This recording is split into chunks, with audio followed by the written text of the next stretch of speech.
Historical and Cultural Research and Head of Steering Committee of Pakistan Study Group on Federalism. Please, sir. Honorable Chair of the Day, Dr. Iqbal, Vice Chancellor, Federal University.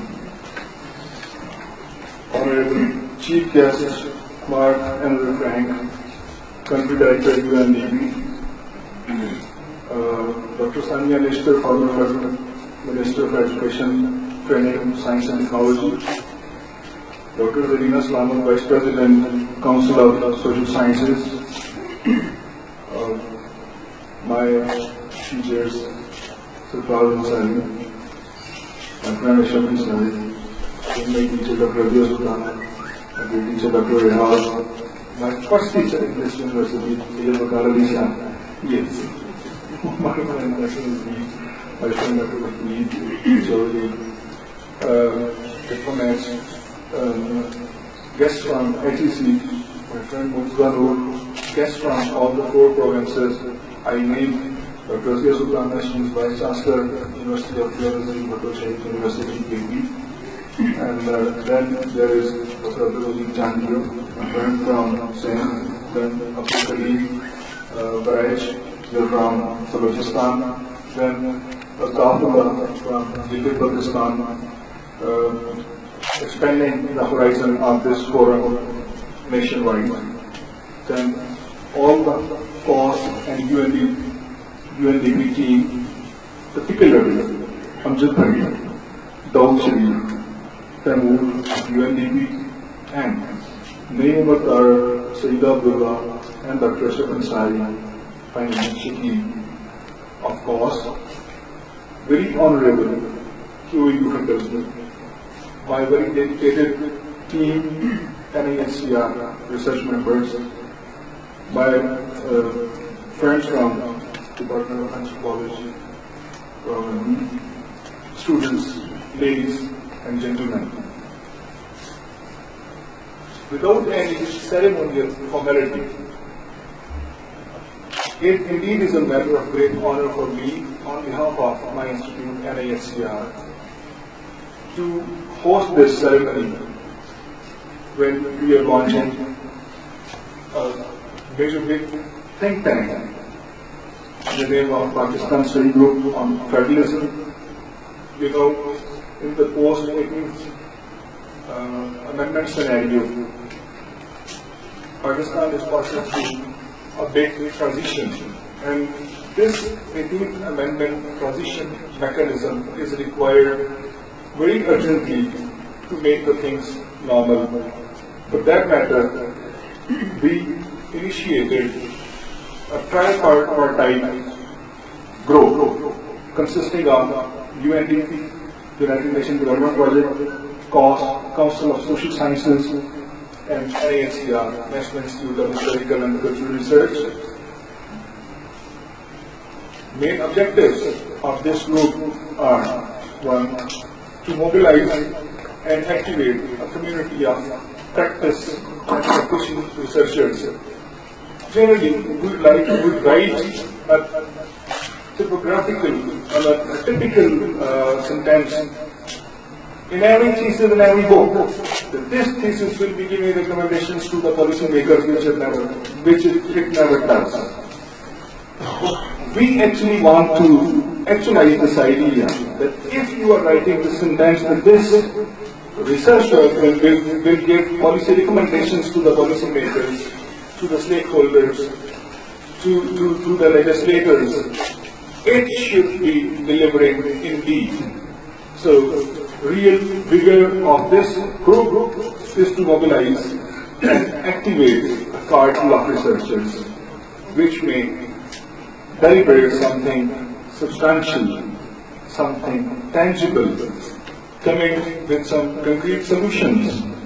If I personally, as a student of politics, if I give timeline of the Federation of Pakistan, I will simply be giving 1 point at its establishment against over-centralized perspective of the British government during pre-independence period. Then second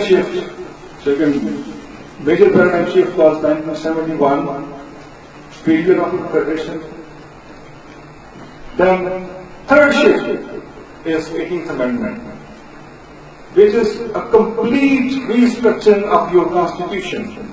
And this constitutional readjustment requires a thorough intellectual input. That is why we invited academia from universities, we invited practical researchers from the development sector, we invited leaders of the university, vice chancellors, we invited legislators, we invited people from different walks of life to contribute their due share in it. And then this group will be enriching the body of academic and technical and to promote hands-on knowledge, which may give some practical suggestions and recommendations to the people at the helm of affairs.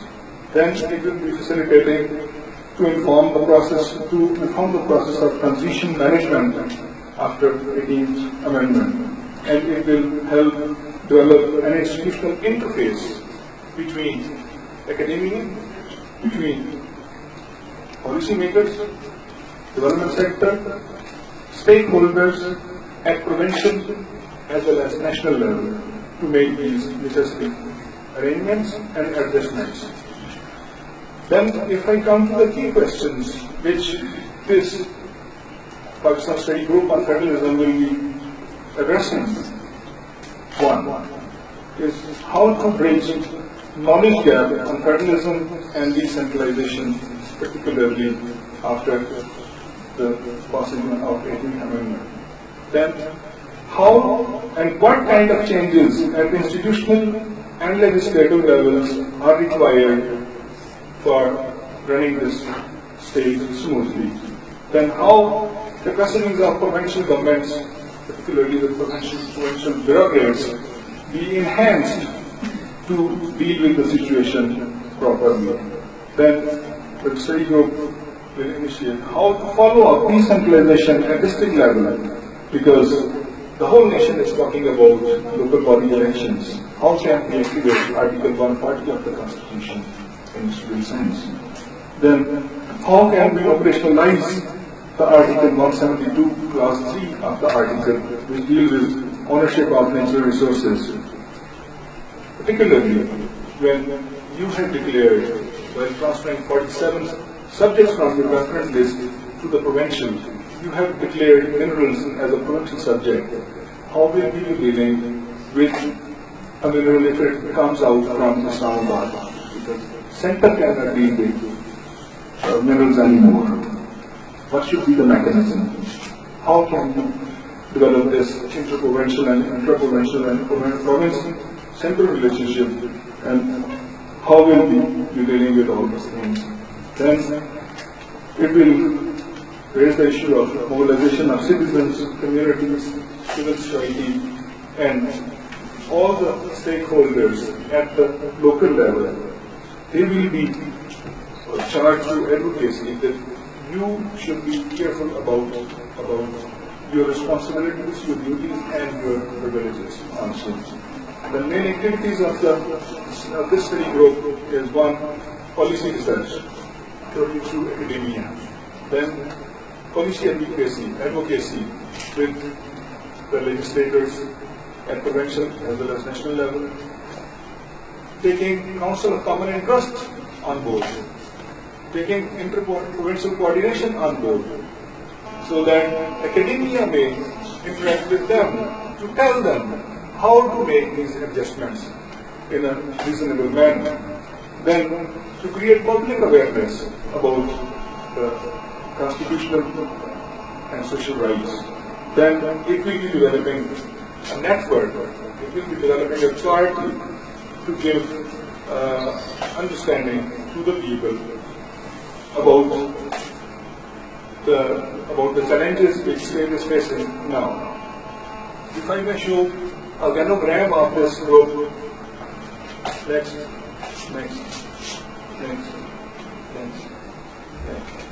Yes. Last one. Yes. we actually try to give a comprehensive structure to it. It will be handled by a steering committee, which will be consisting of 3 members. One from COS, he is Umar Ali Zara. One from UNDP, he is Amjad Bhatti. And NACR, that is myself. I will be rendering my services as project coordinator of this steering committee. Then there will be council of advisors, looking at the shown at the left side. Council of advisors will be consisted of one group of politicians, stakeholders from different provinces. Broadly speaking, we have taken Rizal Bali, Asfania Bali, Hasil Buzenjo, and Riaz Zada, then Mushahid Hussain, and some other politicians which are under consideration will finally be decided by the steering committee. Then we have taken a thorough list of academicians, which include, starting from Tahir Amin, Fikar Ali Shah, Mr. Safran Ansari, then there is Sandra Shankar Mahmood, then Aisha Jalal, Aisha Siddiqa, then there is Jafar Ahmed, there is Dr. Suresh Azad, who did his PhD in USVC, Hazara University, and there is a detailed list of 30 to 35 scholars who will be giving us input in this regard. We will be producing 3 working papers over a time of 6 months. We will be arranging at least 10 to 15 lectures over a period of 6 months. And we will be coming up with some concrete solutions.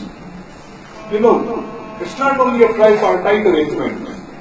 It's not only that these 3 persons are dealing with this whole scheme.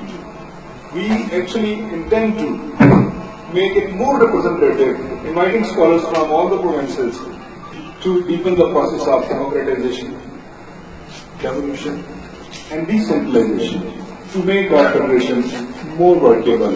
So I open-heartedly invite you all, come up with some new ideas and with alternate narratives. And if you find any person working on these ideas anywhere in the world, just to name us, we will be getting that person. We are up to it, and we will be making this difficult task possible within a very short span of time. I'm sure that by this venture, we will be developing a new subject named as federology, so that we can give recommendations to the other federations of the world that how federations should work and what are they aimed to do. Thank you very much. Thank you, sir. Now, I would like to invite our guest of honor is Reena Salamat, Vice President of Council of Social Sciences, for her to perform remarks. Please, ma'am. Mr. IPC was supposed to join us when he was on his way to this program. He was called by Prime Minister to appear in the Senate, and at 4:30 he has got some questions about his ministry in the National Assembly. Even then he ensured that if he gets even 5 minutes, he will be here. Let's go for the first. Assalamualaikum. Mark Andre Franche, Country Director of UNDP, SM Mr. Itazar, Acting Vice Chancellor, and SM Awan, Officer in Charge, NIHR, and dear friends and colleagues here. It's nice to be here, my old institution where I spent 20 years. To begin with, allow me to express on behalf of the President of the Council of Social Sciences, Dr. Saida Asadullah, her regrets for her inability to be present here this afternoon due to her previous engagement. Much to her regret, she was very keen to come. Her dynamic leadership and experience as former Vice Chancellor of Fatma Jinnah Women University has greatly enriched the working of the Council. Before I talk about the Council itself, I want to express my gratitude to the United Nations Development Programme for its trust reposed in the Council to contribute towards the functioning of the 18th Constitutional Amendment by its participation in the project of strengthening participatory federalism and decentralization. The Council has assigned to itself the task of creating community of social scientists cutting across all disciplines of social sciences. It seeks moral inspiration and intellectual guidance from scholars to meet the theoretical challenges of the society. It is well said that the phase of the independence of the developing country can begin only when intellectuals and social scientists start thinking for themselves and develop their own paradigm based on values and orientation. Social sciences as such is critical for the understanding of the process of development. The Council of Social Sciences' major effort has been to encourage and promote indigenous research rather than applying uncritically models and methods worked out in the West. In this aspect, I may point out that the UNESCO World Social Science Report 2010 singled out the contribution of the Council in its lament about the poverty of the state of social sciences in South Asia. According to it, the Council's singular contribution has been a turning point in the social science research in Pakistan. The Council to date has 8 university and 20 other higher education organizations as its institutional members, among its 500 social scientist members. There are 160 life members and a number of scholars who are working abroad. Hopefully, we will be able to engage in different features of the operation of the transitional management of the 18th Constitutional Amendment at the federal, provincial and local level. It would be our endeavor to create and have an independent academic position of the significant study. With this, I thank the UNDP for its associating the Council in the project.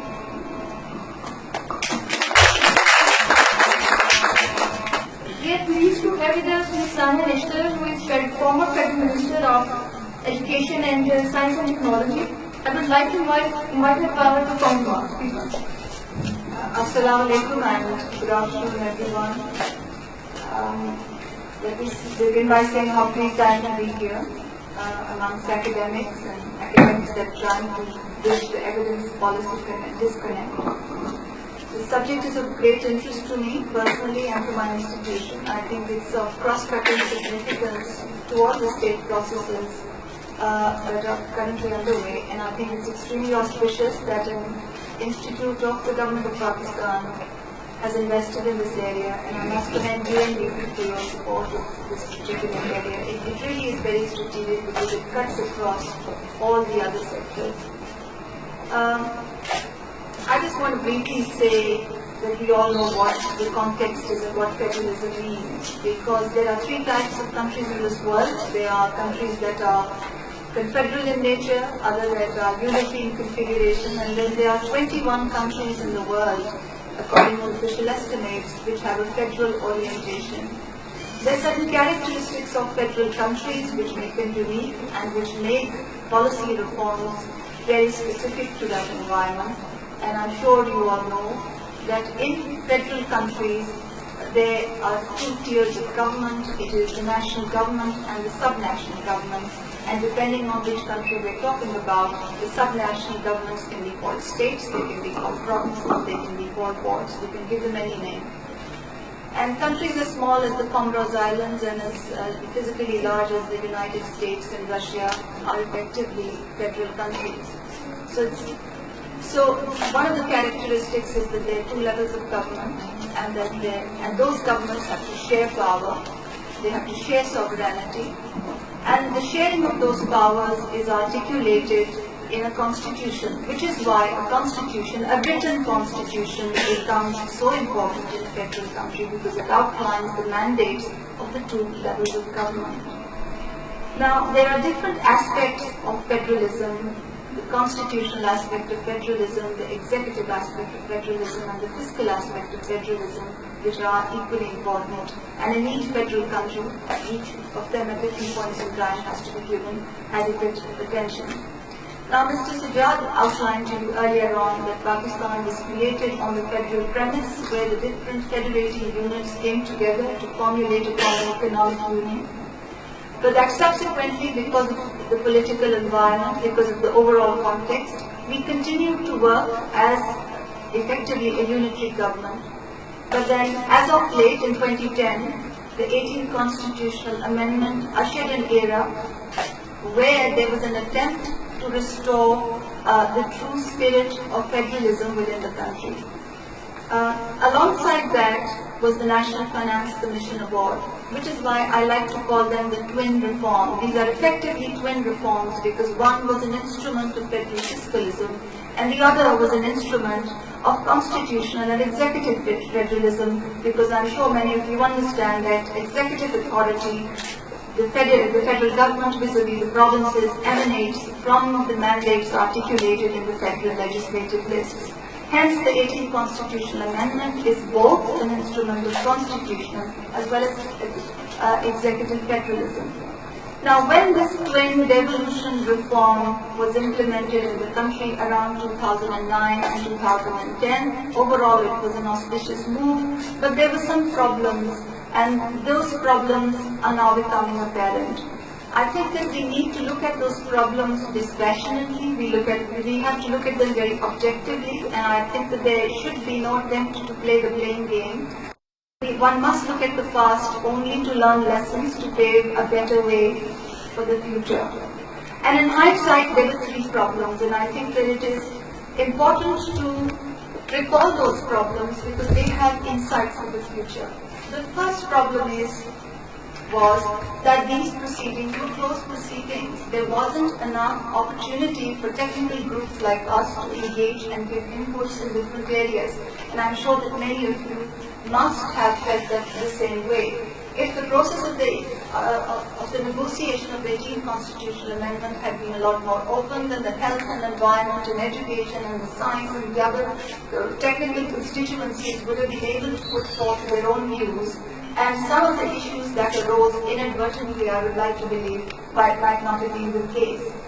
Secondly, one of the fundamental problems, in my opinion, was that the NFC was negotiated prior to the 18th Amendment.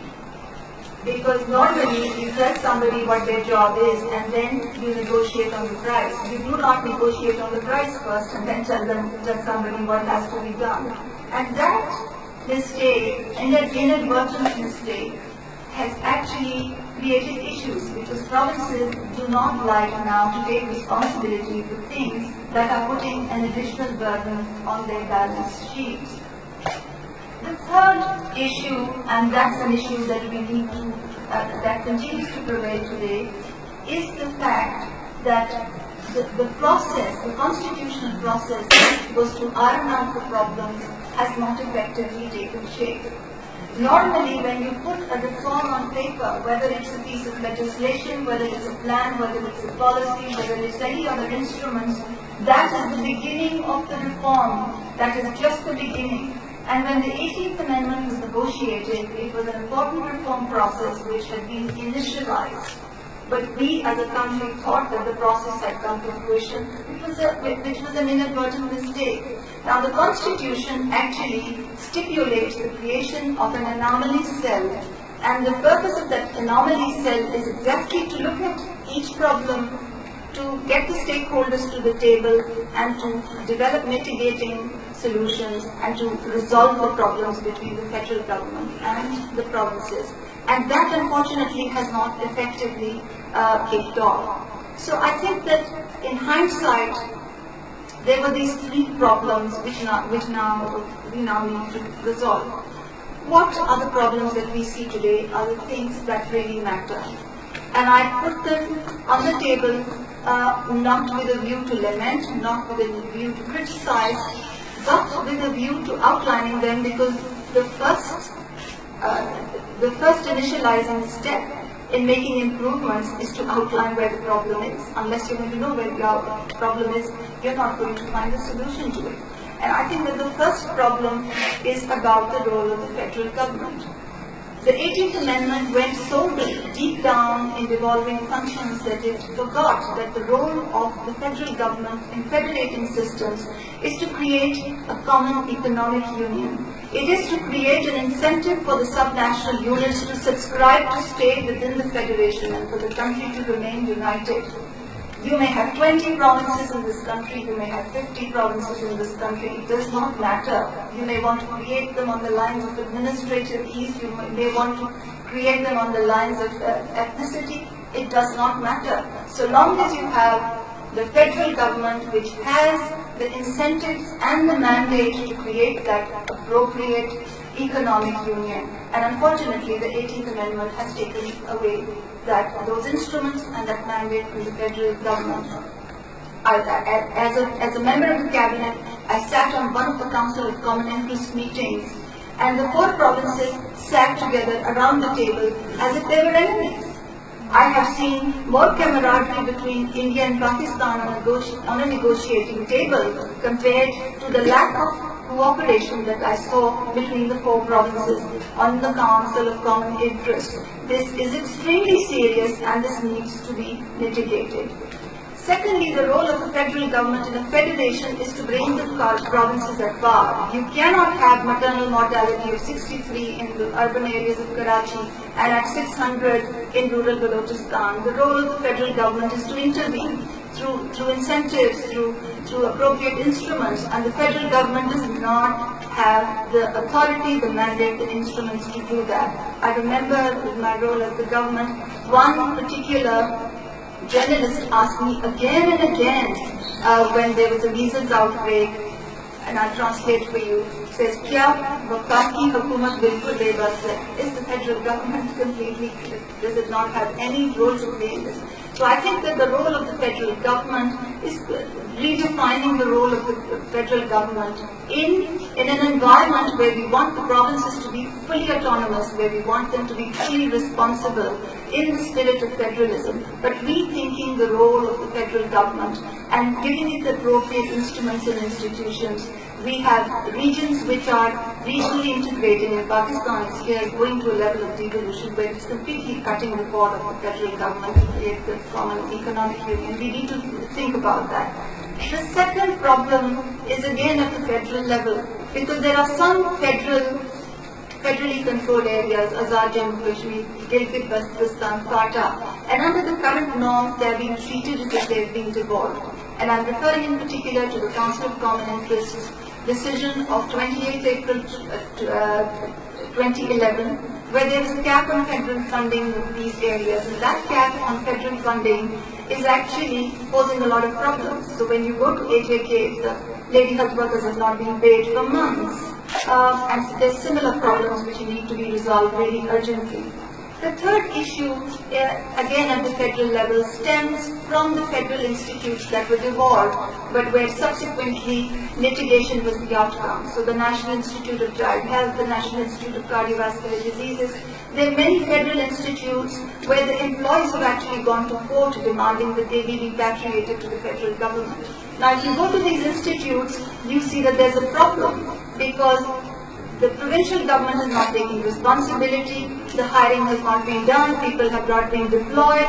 These massively big hospitals without patients of thousands a day are without appropriate staff, and nobody's listening because the provincial governments don't want to own them and the federal government is really far away, the matters in litigation, and people are suffering. So that's the third issue that requires attention. The fourth issue is of provincial centralization. In an attempt to devolve, we have created these four very strong countries. And let me say that we should not call the 18th Amendment a devolution reform. It was a reform of, it was a reform of federalism in Pakistan's federating system. It was not a devolution reform. We will have a true devolution reform when the local government system is in place and when we're absolutely clear about the roles and responsibilities of the federal government, the province, vis-a-vis the district governments.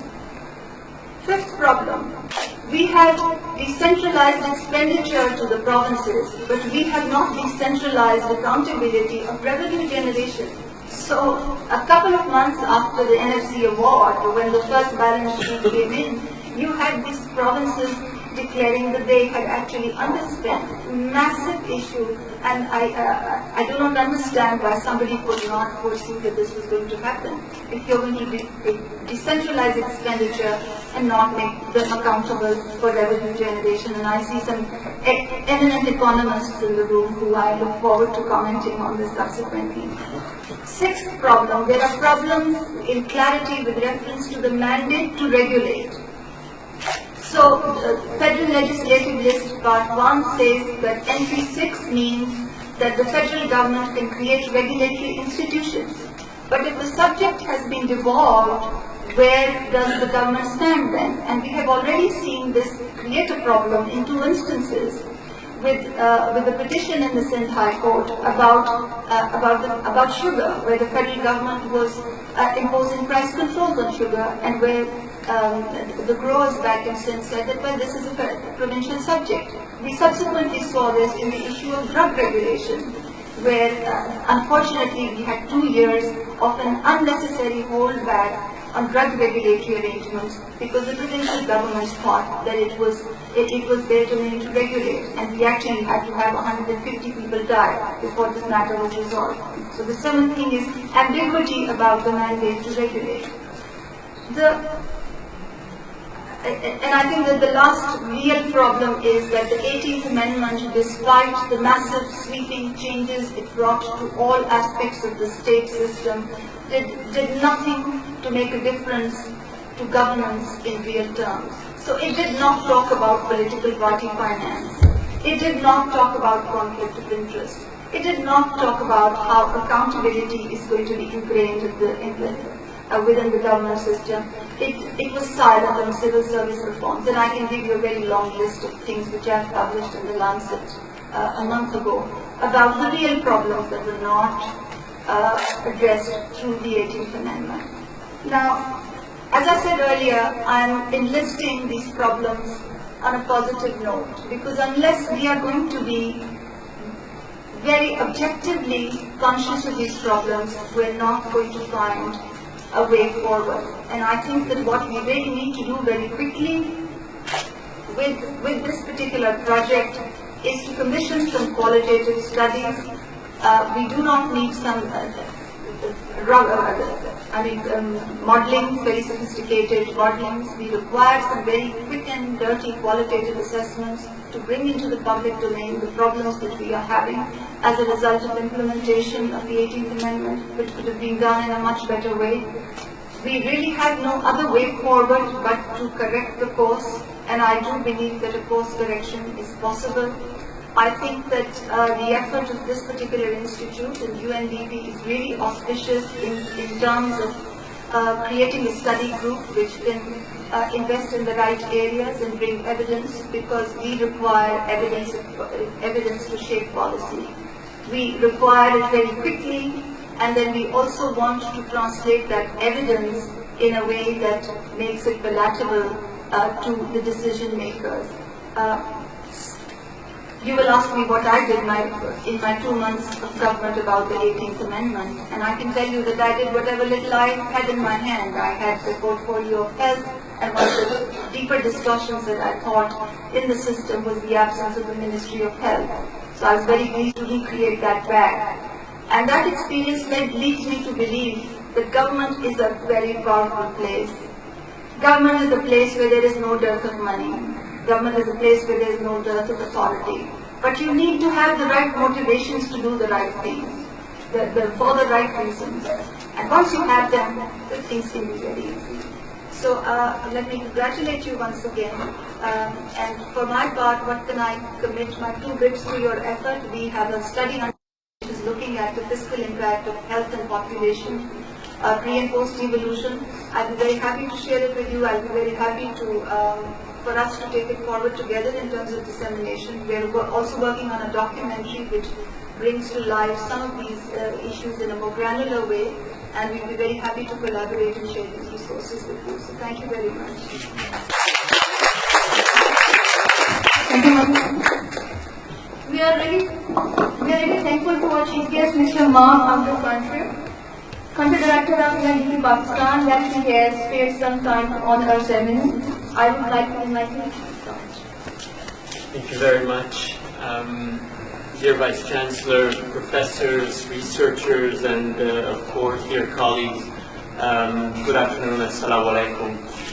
It's really a pleasure to be here with you. It's been a long time since I had seen these library cards, and they remind me of a lot of trauma and pleasure in my youth. So very happy to be here today with you. Why is UNDP so interested in this, and why are we doing this? At the end of the day, democracy is worth it, and it's worth the adventure if democracy delivers. And the delivery of democracy is not only a central challenge for Pakistan, but I believe around the world in many developing and developed countries. And I think for us, at the heart of our democratic governance support is finding ways for, in different countries, for democracy to deliver its promises. And in Pakistan, as part of our reflection on this and in collaboration with the government of Pakistan, the answer of what can we do to make sure that democracy delivers better and more is making sure that the promises of the 18th Amendment, of the National Finance Commission, and hopefully provincial finance commissions become a reality. We strongly believe that the answers to the questions and the problems that Sania has outlined for us a few minutes ago, the answers that Pakistan will have for this will determine the success of Pakistan as a country, the survival of Pakistan as a country, and our capacity to make sure that our kids live in a prosperous and developed country. So it's not a technicality, it's not an issue only for policymakers. Answering the questions and the problems that were outlined regarding the implementation of the 18th Amendment will determine the future of this country. And this is why, for us, it has been so important to work on the 18th Amendment. It's not the sexiest subject in the world, and especially it is a huge challenge for us as UNDP as well to create momentum within the international community on such an issue. Very few international cooperation partners have included the implementation of the 18th Amendment as part of their program, and we hope that through the partnership as well here, we help develop that. For this, we have created this project. We have developed this project called Strengthening Participatory Federalism and Decentralization. It has 4 components. The first one is to support the institution that manage the federation. Of course, the Council of Common Interest. It has, of course, to meet, and this remains a challenge, but also it has to behave as the supreme decision-making institution in this country. And these meetings need to be prepared, these meetings need to be well managed, and these meetings particularly need to be followed up. We do not have, for example, at the moment, a single location with all CCI decisions accessible. Even provinces do not remember what their positions were at the previous meetings. So we're working very hard with the CCI, with the Interprovincial Coordination Ministry, to strengthen their capacities to manage the Federation.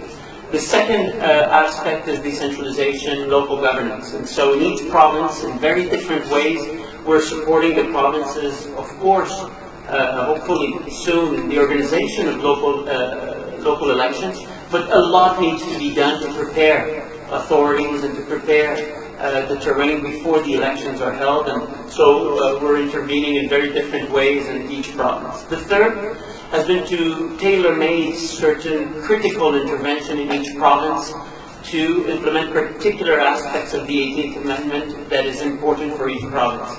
In Balochistan has been around service delivery and research and policy making through a Chief Minister Policy Research Unit. In Sindh has been around extractive industries.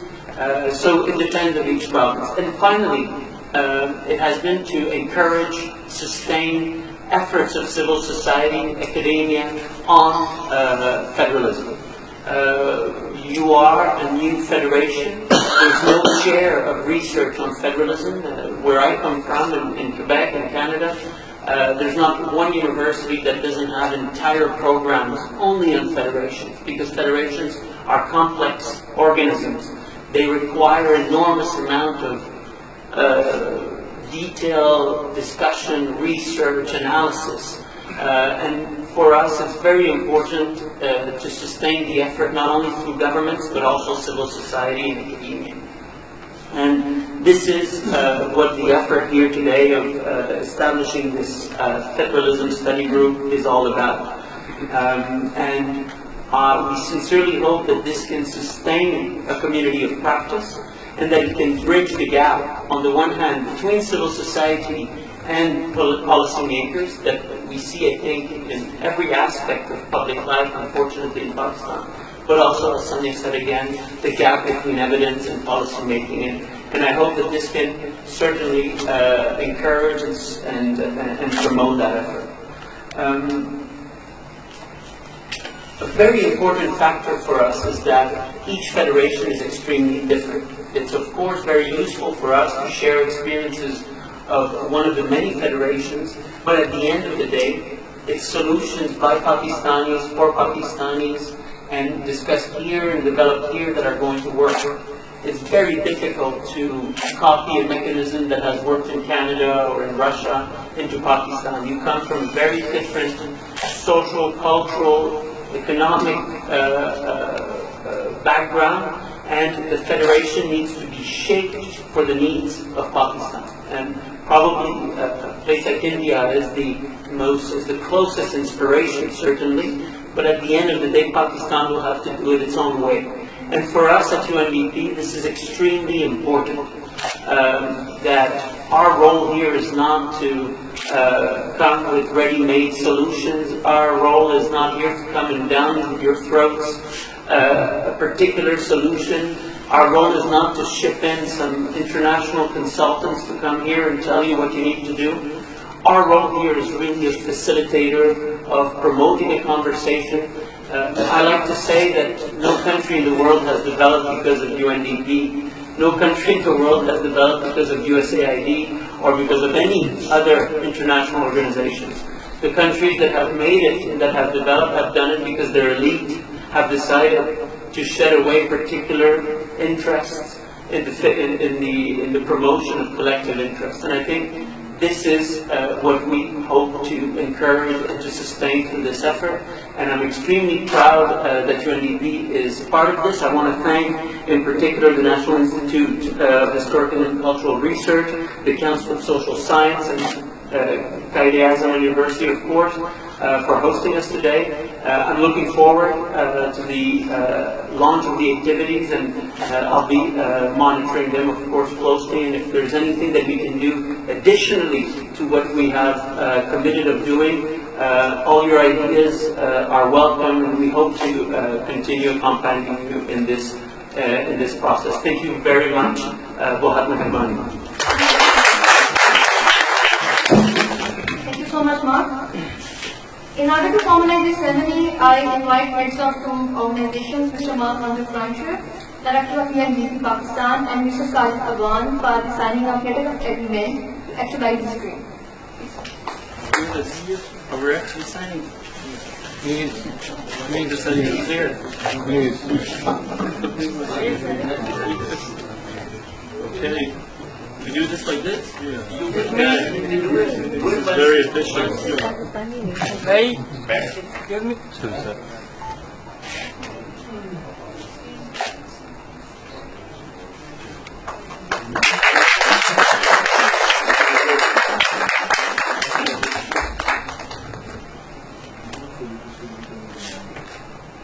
Wonderful. Thank you very much. Well, I keep this one. Thank you. Now I invite Mr. Shizad Ahmed, Vice Chancellor of Kaladan University, Islamabad, for a vote of thanks.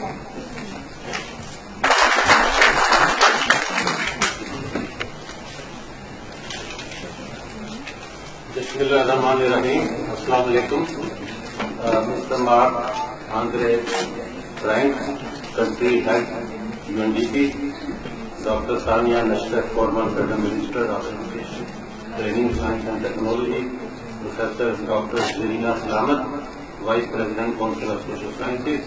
Dr. Sajid Awan, also in charge, NIHCR, and Head of the Steering Committee.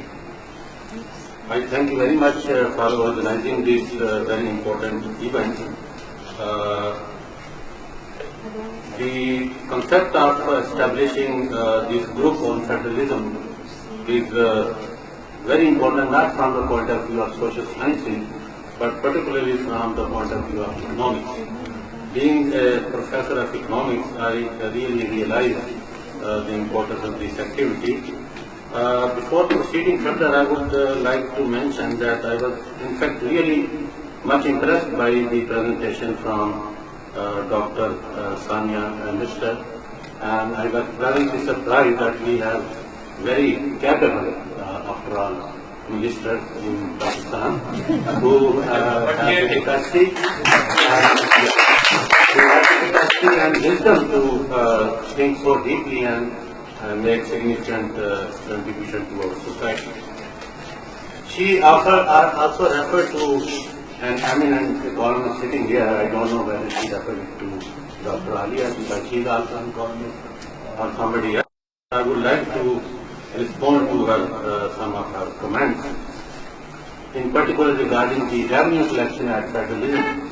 I remember in 1990, I supervised the thesis, and out of which we produced an article which was published in Standard Journal of Applied Economics in Karachi, and in which we mentioned that since the consumption habits of provinces are significantly different from one another, there is a need to delegate the practice of imposing sales and GST tax to the province. Because provinces know what goods are necessary, what goods could be taxed, what goods could be exempt from the tax, because they have their own norms and practices and their own culture. So I think I agree with her that not only the expenditure side but also the revenue side has to be decentralized after careful thinking and deliberation on this matter. Now I would also like to mention a student of mine, Dr. Akshat Shah, who is in bureaucracy of KPK, and I think he has now moved to UNDP. And I would suggest that you include him also in the study group, because he has done wonderful work in his PhD thesis, and I would like to pick up some points from this thesis in the light of today's discussion. If you think of how the decisions are made in any country or society, you have to think in terms of how the societies are built up from micro units to the macro units. So we start from individuals, then we have families, we have communities, societies, nations, and the world community. So there are interactions between each level. Individuals communicate with families, within families. They can also communicate with community, and they can also interact with society. If you read the thesis, it had a 4x4 matrix, and here I mentioned 6 levels. So you can think of interaction through this social interaction matrix, which is capable of producing 4 types of capital. in the thesis there these four types are slightly different way. One is physical capital, the infrastructure, buildings, bridges, factories and transport equipment and so many resources which we can accumulate through investment in physical activity. Then we have human capital which we accumulate through investment in human, through education, training and other activities like that. And the third type is called the social capital, which we accumulate by investment in social activities, by study groups, by interaction and so on. So in the thesis, the fourth capital was religious social capital, but here I would refer it to as value, social value capital, which includes values and norms, which are also built after interaction. So if you think in those terms, you can see how we can generate a very interesting debate. What is to be done at federal level, what is to be done at provincial level, and what is to be done at the smaller local levels. And I think this aspect of invention at different levels and their net accumulation has to be studied more deeply. I never request again to include Dr. Kasha in this study group and include more economists as well in the study group. And lastly, regarding the idea that we could have a subject called federalism, I was thinking that we could have the faculty of federalism with four departments: Department of Federology, Department of Anthropology, Federologics, and Federologics. Thank you very much.